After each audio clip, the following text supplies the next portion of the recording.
तेलंगाना की मंत्री कोंडा सुरेखा के नागा चैतन्य और समांथा की तलाक को लेकर दिए गए स्टेटमेंट पर हंगामा मचा हुआ है। इसी बीच अब कोंडा सुरेखा ने अपना जो बयान है वो वापस लेने की बात की है।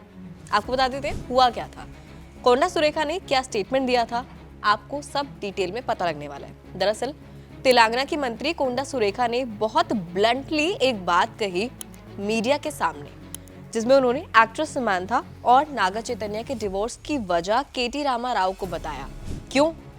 कोंडा सुरेखा का ये कहना था कि बीआरएस अध्यक्ष केटी रामा राव ने नागार्जुन अक्किनेनी के एन कन्वेंशन सेंटर को गिराने से रोकने के बदले में समांथा को बुलाने की डिमांड की अपने पास। जी हाँ, कोंडा सुरेखा की जो स्टेटमेंट थी वो भी मैं आपको पढ़ के बता देती हूँ। कोंडा सुरेखा की ये स्टेटमेंट थी कि केटीआर के इन कन्वेंशन सेंटर को ना गिराने के बदले में समांथा को भेजने के लिए कहा गया।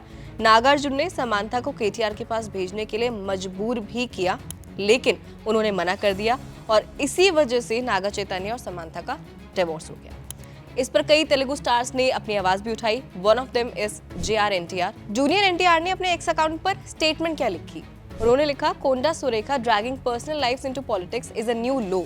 Public figures, especially those in responsible positions like you, must maintain dignity and respect for privacy.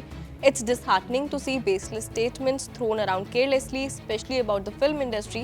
We'll not sit quietly while others make baseless allegations against us. We should rise above this and maintain respect for each other's boundaries. Let's ensure our society does not normalize such reckless behavior in democratic India. इतना backlash मिलने के बाद अब कोंडा सुरेखा ने अपनी उस statement को वापस लिया है और उन्होंने अपने एक्स अकाउंट पर ही पोस्ट भी किया है कि वो स्टेटमेंट वापस ले रही हैं। ऑल्दो उन्होंने जो ये स्टेटमेंट डिस्क्लोज की है, जो बहुत बड़ा मैटर बन चुका है, इस पर आप क्या सोचते हैं कमेंट करके फटाफट बताइए। और जूनियर NTR जैसे स्टार्स जो नागा चैतन्य और समांथा को सपोर्ट कर रहे हैं, उस पर आप क्या सोचते हैं ये भी कॉमेंट बॉक्स में फटाफट बता दीजिए।